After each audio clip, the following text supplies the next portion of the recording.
lively conversation. That's what you'll hear and see on our program. We call it Moral Side of the News. We're here each and every week. I'm John Blim with the WHAS Crusade for Children. Thanks for being here. With me, as always, is a distinguished panel. Reverend David Harkleroad, South Point Church, New Albany.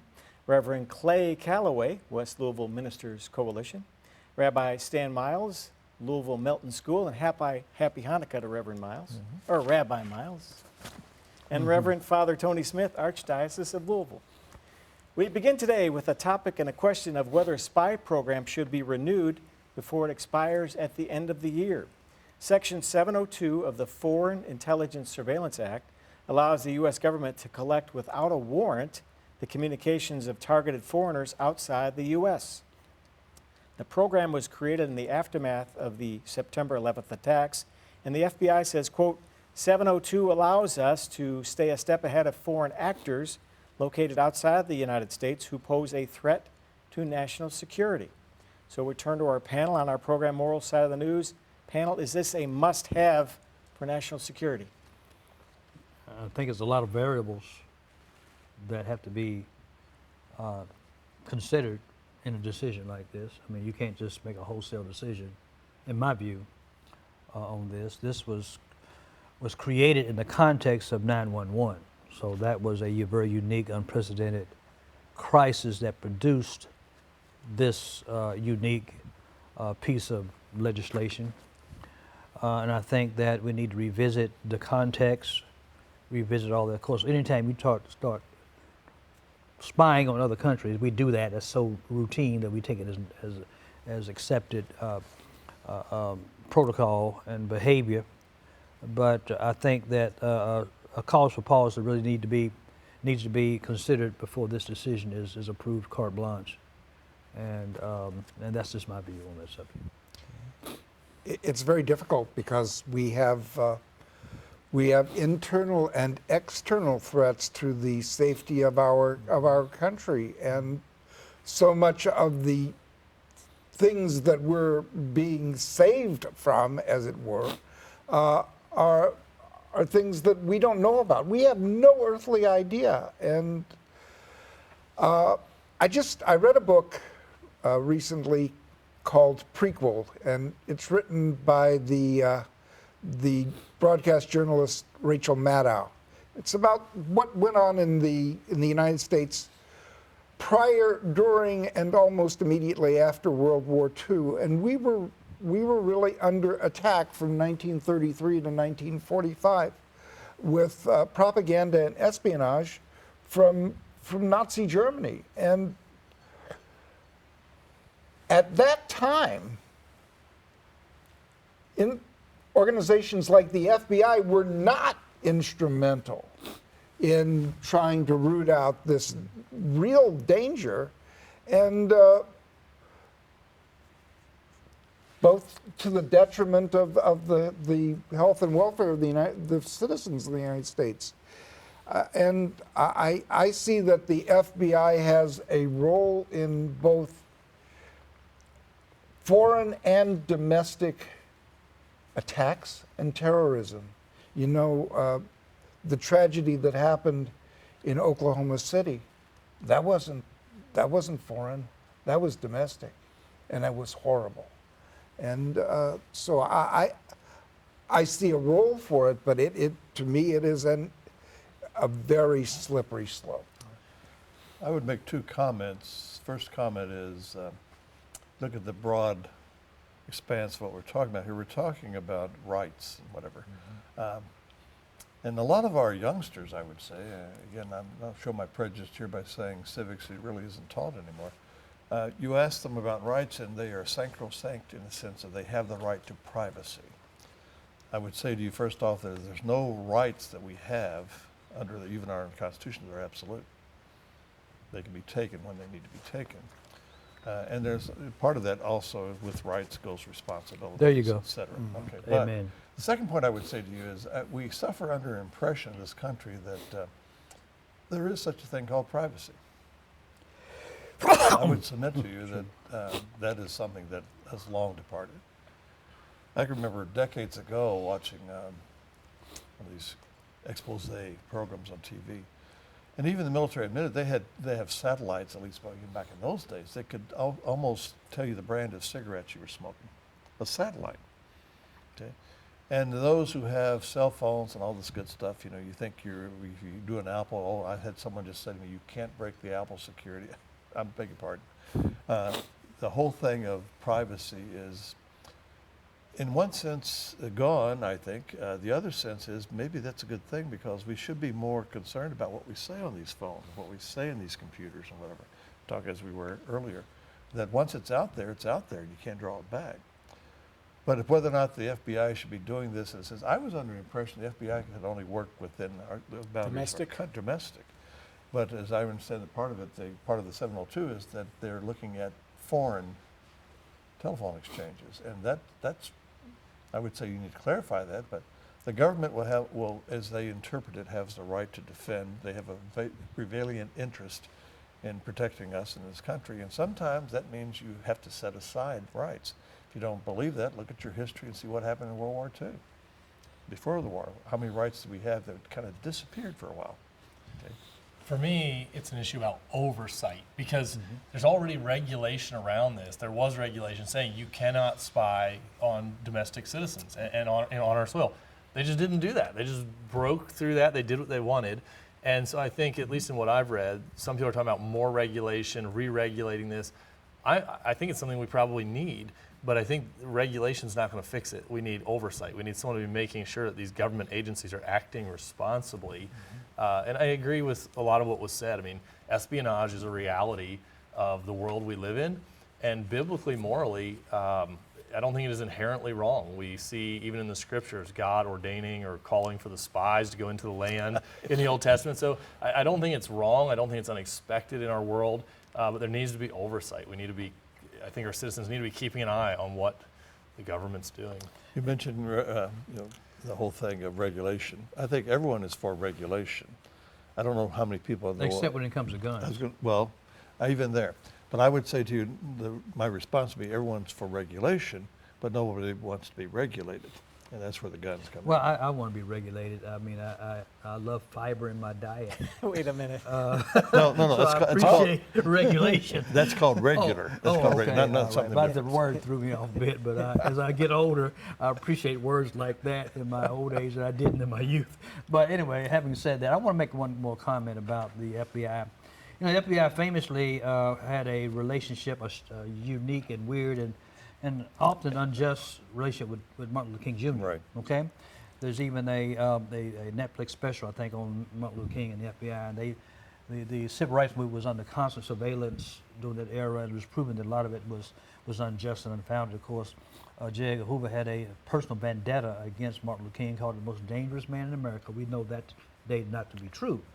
So the FBI has been known to stretch some things and overreach some things. And so I'm just very cautious about, and I appreciate what David said about having some oversight. I think there needs to be some oversight, checks and balances. That is one of the real virtues and values of government, is to give some oversight, because we need a moral compass, somebody to kind of check and balance conduct, because anytime you have absolute power, there will be absolute corruption connected with that absolute power. So I think that the need for regulation, I do appreciate the fact that they have to go back and review this. That report in itself is evidence of regulation in action. Otherwise, they continue doing what they did. So the fact that there was an expiration date is evidence of some important regulations that we can sometimes revisit some things, just like we revisited the assault weapons ban and so forth like that. So I think the fact that we're at this point to review the regulation is a good thing.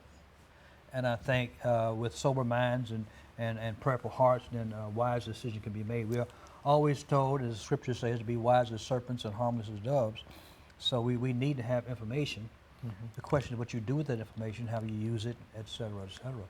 So I don't think it's bad in and of itself, but I think some oversight, some wise, deliberative oversight needs to be in place to regulate the ill effects of some overreach that is so prevalently, I guess, that occurs so prevalently within the government actions. I have The a FBI friend in particular. who indicates, his comment was, the government is constantly, quote, spying upon us different ways. and artificial intelligence gives them even a better foot in that. But his comment was, in the midst of that eternal universal spying, even on our citizens, if they stop a terrorist action, whatever, they're applauded. If something comes out where they've been caught spying, then they're berated or other things. But he said for the most part, it goes unnoticed by the population. And I think there may be some truth to that. So. Isn't there something in the news now about someone who was convicted or indicted because of secrets with Cuba? Isn't that in the news? Yes. One of the administrators or So he was selling some master- secrets of some master. sort. So that's an occasion when someone was caught. right. And more often than not, they're not caught. Transacting a secret. Of course, you could argue that the documents that was found at Donald Trump's Mar-a-Lago would fall into that category. I think some of that is in the same vein. You were in possession of information you should not have had that could put the country in jeopardy. So you have that, even though that's not foreign, but it's also a domestic occasion. And I think most of our greatest threat, sad to say, is internal. Yeah. Is domestic. The enemy in me has proven to be the greatest threats to our domestication. For example, with 911 and the guys that learned how to fly planes, they were taught domestically how to do that. They went to a school somewhere, filled out an application, and learned how to do all they needed to do through a domestic, completely legal means. And that could have used a little more regulation, I think, and perhaps could have prevented 911. So most of what happens in this country seems to be that's self-inflicted versus afflicted from the outside in, mostly from the inside out. We'll see when the testimony is given on this in the Congress. There'll be people on both sides arguing vociferously. We'll see what happens. Oftentimes, though, when the testimony is given in Congress, the questions are not questions to gain insight about what's happening. The whole thing is absolute Theater. grandstanding. Yeah. Right. Yeah. It's a good thing this isn't called grandstanding of the news then. Moral side of the news. Thank you for watching and listening. We're a few minutes into our program. We have a second topic today. Former Justice Sandra Day O'Connor blazed trails as the first woman to sit on the Supreme Court.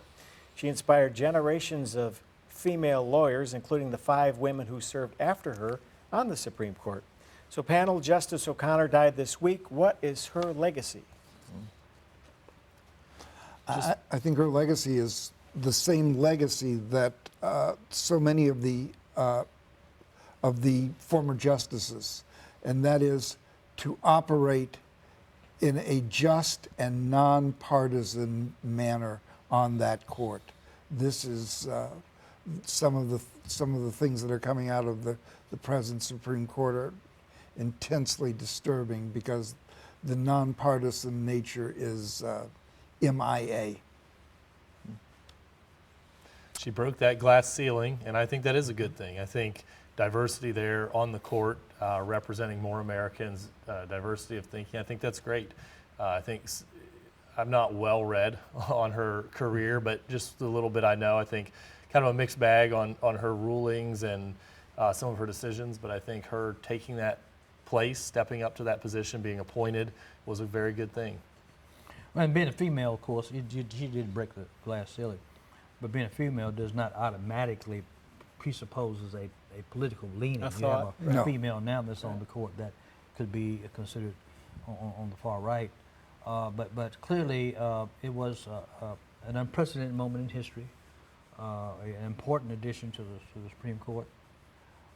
She represented so much, Lady Liberty in many ways. Lady Liberty is a female holding the scale, so in that regard, she could be a poetic symbol in her appointment. She had some decisions along the way that would be considered much different now than it would be then. She also agreed, even though she was kind of considered a kind of I won't say a liberal, but she voted conservatively in some respects as well. She agreed with the selection of George Bush during the 2000 election, for example.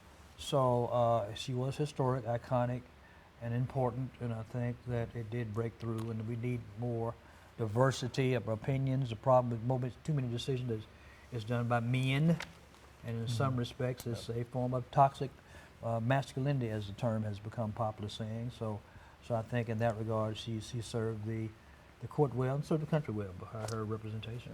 I see it as whenever a personal note like this nature dies, there will be individuals who bless her. There'll be individuals who try to say tear her down a little bit.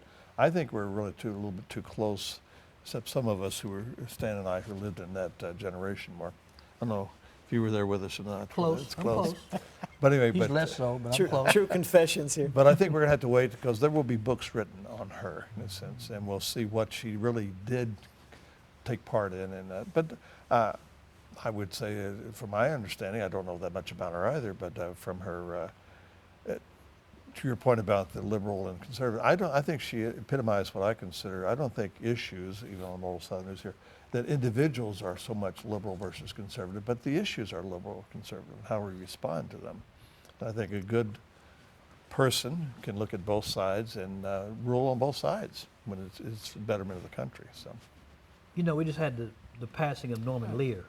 Yes, Right. we did. This week as And- well. and he 101. used comedy to really do some great things on bringing current issues to the public. all right. And use humor to do it. Okay, probably served in a very unique capacity in that regard to show how maybe 20, 30, 40 years ago the issues were considered conservative or liberal and vice versa. They're quite different today. So time has a way of changing our perspectives of political leanings.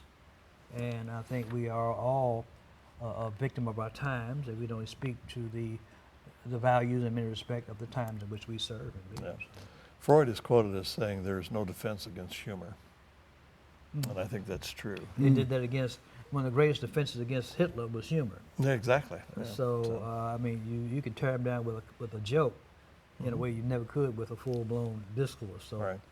But you mentioned Norman Lear. We also lost Rosalind Carter last week, another one of Yes, that important. generation, and now Sandra Day O'Connor. And I think what's interesting about Sandra Day O'Connor, she transcended many different presidential administrations, and there's something to be said for that.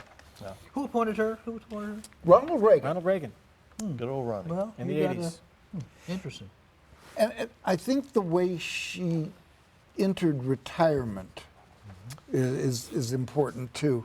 She entered retirement because her husband was critically ill, and she felt the need, she needed to care for him rather than to maintain her position on the Supreme And she was Court. relatively young, I guess, when she She did was so. 93 when she passed this week, so. I don't know how old she was when she made that decision, but that is rare all by itself Yeah. and commendable. All right, this is Moral Side of the News. Thank you for watching and listening. The third topic today on our program.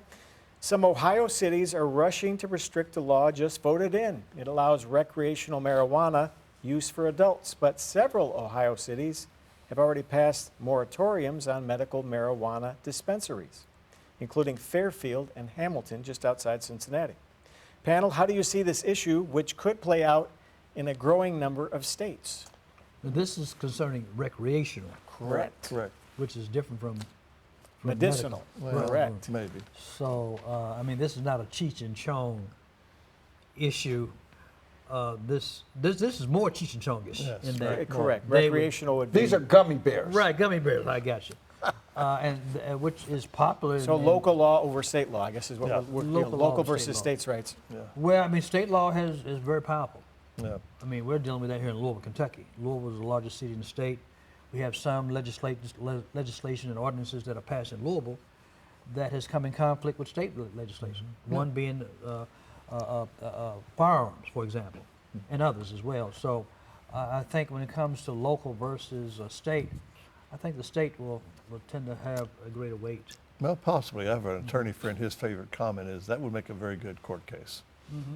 And so, in the sense of if not all the issues that brought in conflict between communities and the state have been settled on the side of the state. Look what's happening down in some of the states about the gerrymandering of voting sections right now. The states have said this, and then people have brought suit against it, whatever like that, and they've been ruled against the gerrymandering of the states. So it would make a good court case, I guess. If we are a country of law and states, they will have to go that route. That's an interesting question because in one sense, it's still federally illegal. But the states have said, we're a smaller entity and we have the right to disagree with you.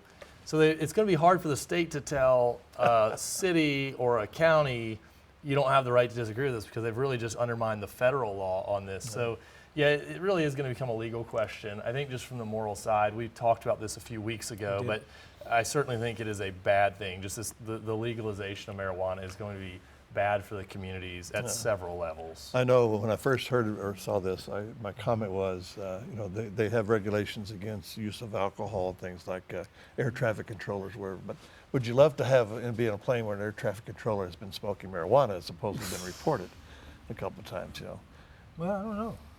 So do you see this like you hear dry counties and wet counties? Will this be a thing of the future for marijuana? Well, we have dry districts and We do. wet districts within the city. Yep. Now, I participated in a dry vote down in western Louisville about maybe 10 years ago where districts were voted dry where you couldn't sell alcohol within the respective districts. So that could happen even within. We just had one in the this city. election in Crescent Hill, if I'm not mistaken. So Went it can dry. happen, and it could if it put on the ballot, it could have some real teeth to it. So it can happen. I mean, I think of movies. I'm a movie guy. The movie Tombstone.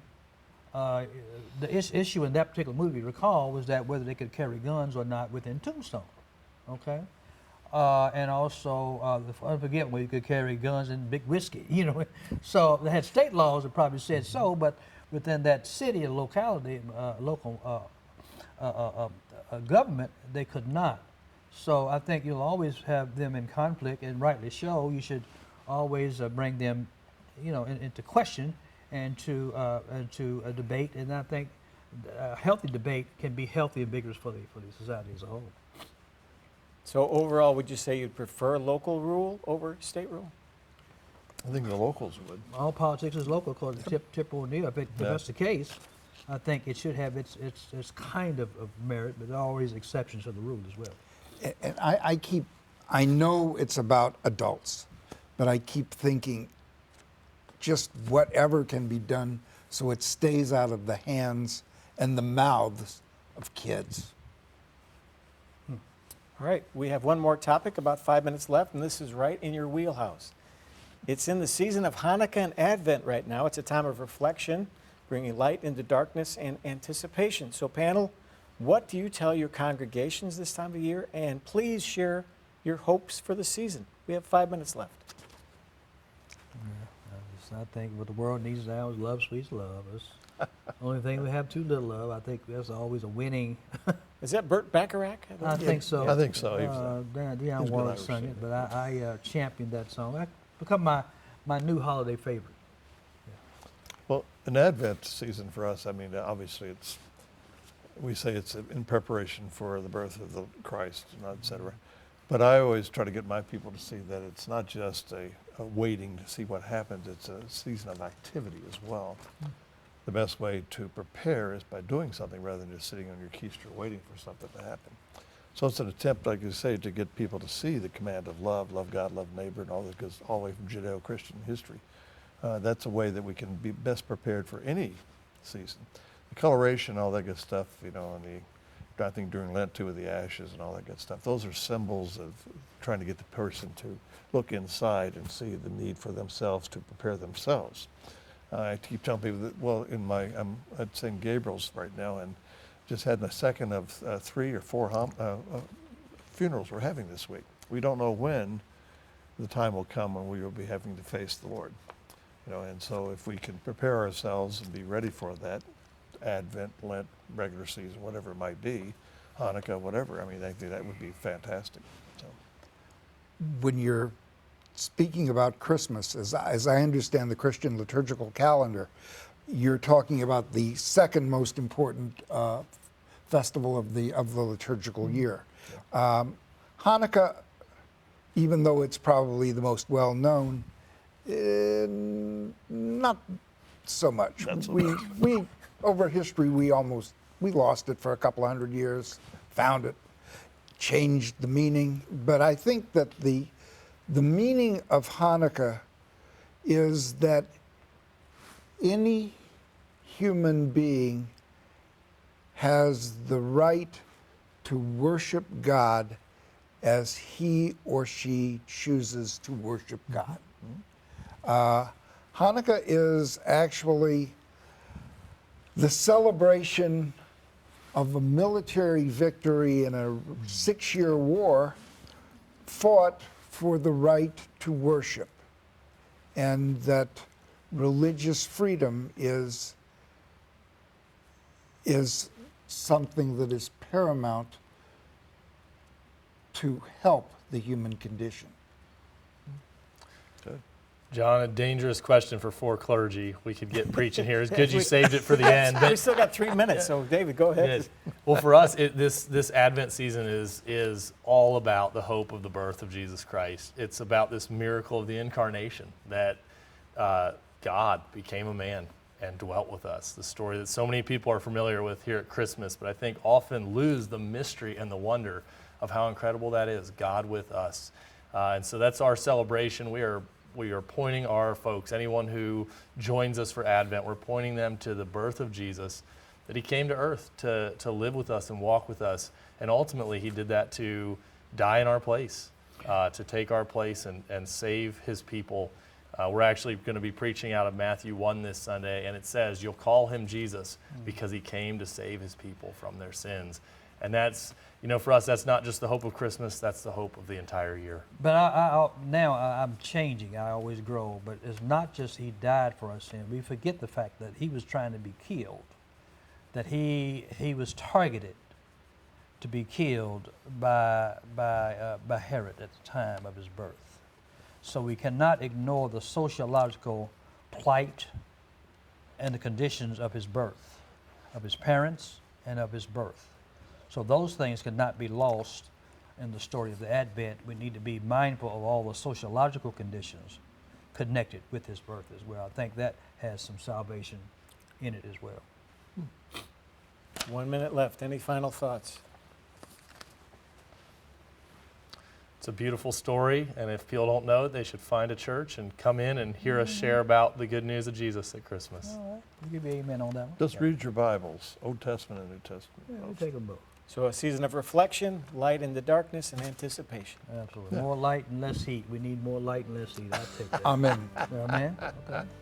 That'll bring to a close this edition of Moral Side of the News. You can catch it again anytime on YouTube. Just go to youtube.com and search for Moral Side of the News. You can see nearly 3 years worth of episodes on there. I'd like to thank our panel, Reverend David Harkleroad, Reverend Clay Calloway, Rabbi Stan Miles, and Father Tony Smith. Happy Hanukkah, Rabbi Miles, and to all of you, thanks for watching and listening to Moral Side of the News. We'll be back here again next week. Until then, so long for now.